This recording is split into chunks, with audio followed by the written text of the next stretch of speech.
In this section, we are going to focus about some real life scenarios. And the objective here is to show you what exactly we are doing in real life. Now, when we get hired to penetrate a network, for instance, what we usually focus on, besides going through the primary phases from reconnaissance and scanning, what we try to get access to one of the machines inside the network. So I will try to compromise just one machine. So if the network include like 400 or 500 machine on different subnet, or even network has like 200 machine, I will just keep looking for one weak machine. And if I was able to access or to compromise this weak machine, I'm going to use a technique called pass the hash to get access to the secured one. So any machine that is unsecure inside any network will be a threat for the remaining machine.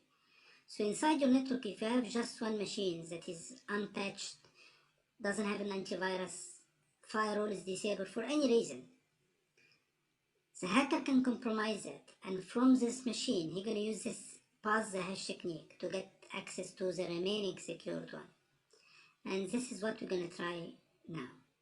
So we're going to access one machine, and from that, I'm going to try to access the other machine. I'm going to try to compromise the other machine.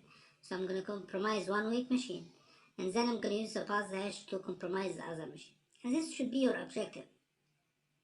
So you go somewhere, you run some tools, you try to check for any weak machine and try to compromise it. If you're able to do that, that's it. Whatever connected to the same network will be accessible for you. So in this case, I have two different machines. I have a domain that consists on a server and one client. And I'm going to try to hack one of those two. And using pass hash, I'm going to hack the other one once I compromise the first one. So we're going to wait until the domain start, the server. And we're going to establish the attack using the GTrack Linux. Concept actually apply. You can do that with Kali Linux, Backtrack, doesn't matter. So I'm gonna log into my domain. So control and insert. As you can see, the domain name is company XYZ. So let me log in, and from this machine as well. And I'm logging to the domain. And by the way, you can log in using any account. Just I didn't create an account on the domain controller, but you can log in using any account.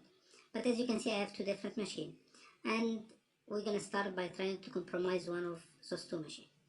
Now the point here is that I can do that manually, but it may take time. So I can try to reconnaissance and scan and check for vulnerability and check for exploit, or I can start by using a tools. And you should always start with simple things. Sometimes you don't need to even do effort. Everything will be easy for you. If it's the simple tool will not work, then you can enhance your attack and start using the techniques that we explain in vulnerability and exploit. So one of the techniques that we already exploit was the Armitage and Fast Track. And this automates the process. It will scan the system, check for vulnerability, check for exploit, and compromise system. So I should start with that. They have a good library. If it will not work, then I'm going to check how can I do that manually. So I'm going to go to Fast Track, and then we are going to in services, Fast Track, and the interactive one. Before opening the interactive, let me check the IP of the machine. So here I have 192.168.95.143, while here I have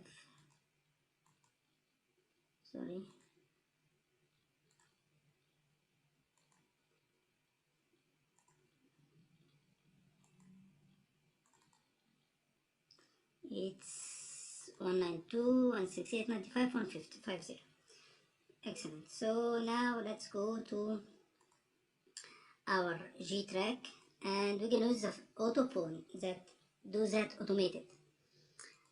And we're gonna start by autopwn automation.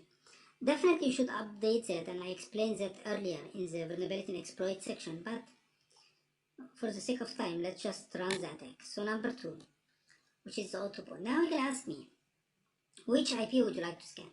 In real life, you have to put a range of network. It's better to put something like the example 4, 192.168.1/24. I mean all the machine inside this network, because your objective after all is to get one weak machine.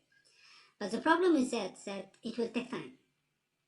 So I'm gonna just choose one machine, and we're gonna try to compromise it just to speed up the process a little bit. So I'm gonna write here the IP of one of the machine, 192.168.1.143.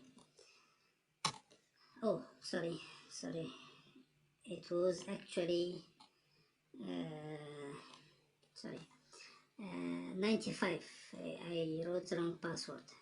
So fast track interactive and number 2 and 192.168.95.143 and enter. Second question will be, okay, if I'm able to compromise the system, should I choose a bind shell or reverse shell? And we had this discussion before, especially in vulnerability and exploit, and you remember that reverse shell will allow the victim to connect to you, so it will bypass the firewall. So reverse shell is much more better and much more effective. And that's it. He's gonna do everything on behalf of you. As you can see, those are the commands that will be executed. You're gonna start by doing nmap for scanning the system, and those are the port open and service open. Those actually are very much. And according to what he found, you're gonna start checking from the library that have all the exploits that maybe can exploit the system. So he found around 303. It will take time, but we're gonna wait. Until now he reached 22 and 0 sessions. That means he was not able to access any of them, because he will not just check the vulnerability and exploit, but he will try to compromise the system using this exploit. And if he was successful, he will give you the Metapredator session. So we just need to wait. And by the way, you can choose any of those 2 IP. Maybe I choose the server, because server most of the time has more services, so it's more vulnerable, while client could have less services. But you can try with the client, with the server, with the whole network, just to check for one of the machines that has an old operating system. Maybe one of the machines inside my network has a Windows XP. This is definitely will be compromised. Then from there you can hack to Windows 8 and 7 other machines. So let's wait. The 303, those are not all the exploits that he got more, except those are the ones that he can test on this specific operating system and this specific port and services. If the system was on Windows Server 2008, you're gonna find that he show different number and different type of exploit. So this is more related to what he found on the previous step. So still 0 session. You just need to be patient. It's something that you need to learn during this kind of activity. So when you go to a customer for a penetration testing, you have to be patient.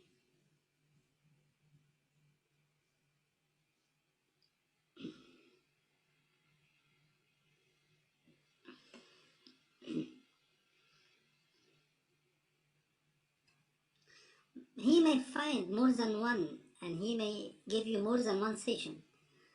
And you can notice that he's showing you what exactly he's testing.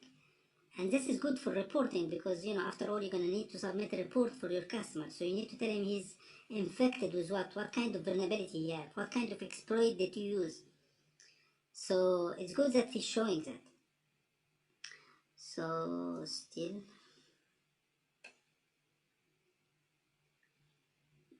I hope he'll find something. Okay, what if he didn't find any session? Then first you try one more time. Then you're gonna try the manual way, and manually just get back to the section for vulnerability and exploit. and you're gonna need to do that manually. I think, no, not yet.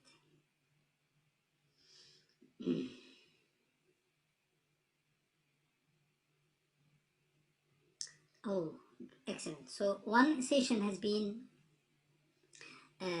implemented. So he found one vulnerability, he used an exploit, and he was able to get one MetaPredator session. You can wait for more, but actually for me, one is fine. I mean, I just need to prove the concept. But for you, you have to wait until he finished, so you can find how many sessions he was able to implement. And according to 2 sessions now, according to that, you can write that inside your report. So I'm gonna Control C to stop the process, so I can Control C.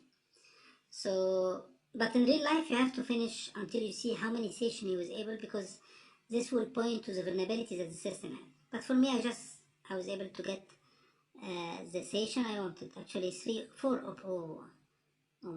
sessions open on the specific machine. So on one machine, he find full vulnerability, and he was able to get the 4 MetaPredator session. You can type session -I to show you the session, and you can type sessions -I 1 or 2 or 3 to get to the MetaPredator session, and now you have full access to the system. And if you remember, you can type help, and it will show you all the commands that you can execute, and they are categorized. And after finishing this attack, we're going to take some of those, because we need to get some of those to maintain your access, so no one can like kick you from the victim machine. So I'm going to put that in the background. I will not type exit, because exit will close the MetaPredator in the background. And then what I need to do right now is I need to, from this machine, from this session, I need to establish a connection with the other machine. So, oh, I'm sorry, let's go back to my session -I1, and I'm just going to use one command for the MetaPredator session. It's called #dump. And #dump will dump all the account on this victim machine, the account and their password, but the password is hash, is encrypted. But this will be used, let me even right click and type copy. This will be used to establish the pass the hash attack on the other machine. So I'm going to go back to the background, going to the MSF prompt, and then I'm going to search for the pass the hash exploit. And the pass the hash exploit name is psexec. So let me search the psexec, the pass the hash exploit. Okay, he found 2. Actually, he only found 1. This is 1. So we're gonna type use, and I'm gonna choose this location. Take it, copy, and paste. And now we're gonna go inside the exploit that you want to use. Any exploit, if you remember from the section that we discussed, the exploit and vulnerability has some input. Like you need to write down what is the IP of the target, what port, so to be able to see that in command line, we did that by graphically, I remember. If you need to do that in command line, you type show options. And show option will show you what exactly is needed.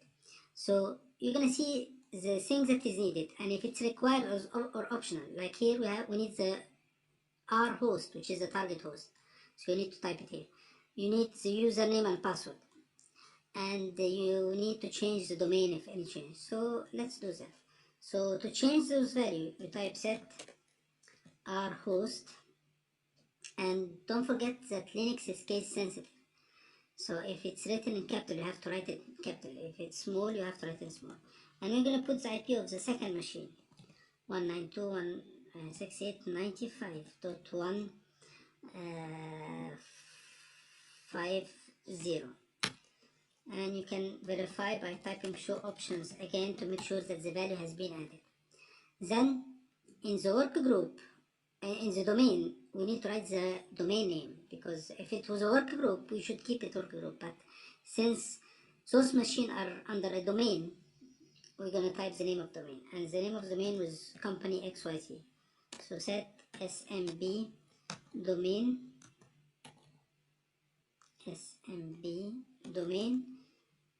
domain, and we're gonna type the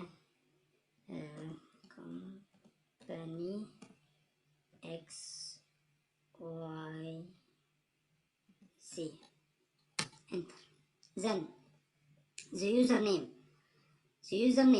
We're gonna type set SMB SMB user, and I'm gonna write the administrator. And the password should be the hash password for the administrator password. So we need to go up and copy this hash. And I should start copying from 9. I should not take this 500. This 500 is the user ID, the identifier of the user. And it's very useful because usually the administrator has a specific identifier which is 500. So even if the name is different, but you see the identifier is 500, you know that this is an admin account. So I'm going to take this hash and we're going to write copy, and we're going to put it here. So according to that, paste, here we go. Show option one more time. Everything has been set and all the values are there. So you just need to launch that. So what I'm doing right now, I'm using the credentials that I dumped from the first machine to try to convince the second machine to let me hack him. And let's see if this is gonna work or not. So I should type exploit to try that, and let's see how it goes. And here you go. Excellent. So MetaPrinter session opening on the victim machine. So now I did compromise the second machine using the pass the hash from the first machine. So now if I type background, how many sessions I should found? Show session. I have 5 sessions. Okay, 4 of them with the first machine and the 5th with the second machine. And I can keep resuming that to hack to all the other machines of the system. So this is how to utilize the pass the hash. Very, very good technique to compromise one weak machine, because you will never find a network that has all the machine with the same level of security. Definitely you can find few that is exploitable. So this is the first part of the real life scenario. So I hope this was informative for you, and on the next video we're gonna see, okay, I took access to both machine or 3 or 4 or all the machine. What should be the next step? I need to maintain access. I need to get familiar with the MetaPrinter session. So on the next video we're gonna see how to utilize that.